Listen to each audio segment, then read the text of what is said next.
Alex Eala won a tennis tournament with total prize money of $25,000, split between every player in the draw.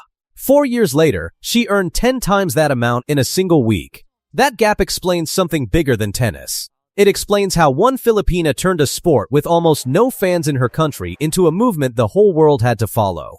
Alex Eala left the Philippines at age 12. She moved to Mallorca, Spain to train at the Rafa Nadal Academy.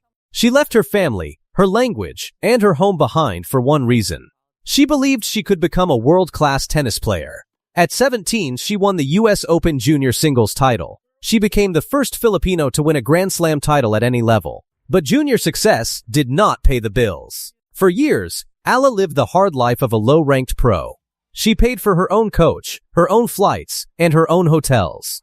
She lost matches in empty stadiums with no crowd and no reward. By early 2025, she was ranked 140th in the world. Then came Washington. In the semifinal of the DC Open, Eala faced Naomi Osaka, a 4-time Grand Slam champion. Eala won in straight sets. That match alone told the tennis world she was no longer a rising talent. She had already arrived. But one match was not the finish line. One player stood between her and history. Jessica Pegula was ranked 3rd in the world. She had reached that Washington final before, and she knew how to close matches. Rain delayed the final and pushed it to the next day. Eala went to sleep down a set. The next morning, she won the 2nd and 3rd sets and took the title. That win changed her career overnight. She earned $252,000 in 1 week, 10 times what her entire first professional tournament paid out in 2022. She jumped from world number 28 to world number 20. She became the first Filipino in the 51-year history of the Luta rankings to reach the top 20. That single result did more than raise her ranking. It removed her from qualifying rounds. It gave her better seating at every major tournament. It also caught the attention of sponsors, because her fan base was already bigger than her ranking. In Dubai, Eala faced Coco Gauff, a 2-time Grand Slam champion. Gauff won easily, 6-0, 6-2. It should have been a quiet night for a lopsided match. Instead, the stadium stayed full from the first point to the last. After the match, Gauff took the microphone. She thanked the crowd, even though most of them were cheering for her opponent. She said it was rare to play in front of a full stadium in that tournament, and she thanked Eala for bringing a new kind of fan to the sport. That is the real proof of what Eala built. Her fans do not come only to see her win. They come because they feel like they belong at a tennis match for the first time in their lives.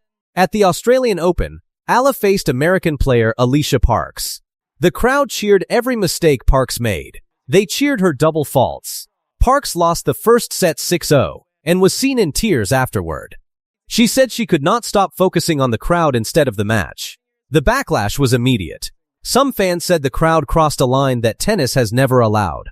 Others said this is simply what happens when a brand new fan base arrives without knowing the sport's old traditions. Tennis Australia responded publicly and promised better scheduling in the future. A rare move for a Grand Slam to make because of one player's fans. Alex Eala walked through the toughest draw of her career and became the first player from the Philippines to ever win a double E singles title. This isn't hype. This is the real-time rise of a superstar. And the entire tennis world stopped to react. Let's talk about who she beat, because this wasn't a lucky run. In the first round, she took down the Olympic champion, Qinwen Zheng. In the second round, she knocked out the defending champion, Leylah Fernandez. Then she beat Naomi Osaka, a 4-time major champion, and followed that up by eliminating the world No. 1 seed on her way to the final. 3 top seeds gone in a single week. Analysts on the desk called it exactly what it was. She absorbed the power from big hitters like Zheng and Osaka and turned it right back against them, with a return game that's become, in their words, absolutely deadly. Then came the final against Jessica Pegula, and this is where the story gets wild. Pegula came out sharp and took the first set 6-4. Eala clawed back into the second set, winning it on serve, and then the rain hit. Play was suspended. The match got frozen mid-second set, and both players had to walk off, go to bed, and come back the next day to finish at a final that literally spanned 24 hours across 2 separate days. When they resumed, something had shifted. Pegula, who had just 20 unforced errors before the delay, came back out and racked up 30 unforced errors after it, wildly uncharacteristic for a player with her experience. Meanwhile, Eala just got bolder. Analysts described her as fearless, aggressive early in points, cranking up the miles per hour on her forehand, and she closed it out by taking the third set 6-1 to win her first career WTA title. Think about what that means for Pegula too. This was her 23rd career WTA final, and she just went to the negative side of her record, now sitting at 11 wins and 12 losses in title matches. And yet she stood on that podium and, with total class, told the crowd how much Eala has transformed women's tennis. How everyone in the building was there to see her play. That's the kind of sportsmanship that made this moment even bigger. Now let's get inside Eala's head. Because her own words after the match are where this story really hits. She said the last 24 hours were a blur. She'd warmed up what felt like 1,000 times waiting through the delay. And when she finally hit that match point, she says she basically blacked out. Everything just came rushing at her at once. She talked about being nervous before the final points and trying to channel that nervous energy into moving her feet and hitting clean committed balls. And when it was over, she dropped straight to the ground. She wasn't just carrying her own dream on her shoulders either. Eala has become a genuine national symbol back in the Philippines. She even received a presidential commendation after her breakout run to the second week at Wimbledon earlier this year. She talked openly about how heavy that recognition can feel in the moment, how overwhelming it is to experience these firsts in real time, but how tennis has been her whole life since she was a kid. And competing under pressure is the one thing she knows how to do no matter what. And her fan base is turning into its own storyline. Exactly 1 year ago, Alex Eala wasn't even in the top 50 of women's tennis. She was ranked 65th in the world. Days before that, she lost in the first round of the Canadian Open.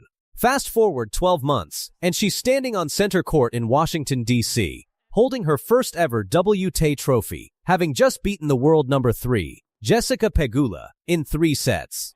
That's not a slow climb. That's an explosion. And today I'm breaking down exactly how it happened, in her own words, in her coach's words, and in the words of the woman who just lost to her. Let's start with the moment nobody expected. Pegula, the runner-up, the top seed who'd barely lost a final all 2026 season, walking up to the mic seconds after defeat and calling Eala an amazing player. Not through gritted teeth. She talked about watching Eala grow over the last couple years, about how tough she is to face, and about genuinely enjoying the atmosphere Eala's fans bring to every tournament. That's rival respect, live, unscripted, right after a loss. Then it was Eala's turn. And here's the detail that actually tells you who she is. Her first words as champion weren't about herself. She turned straight to Pegula and thanked her for an amazing week, specifically praising her forehand and backhand, saying she was still learning from her.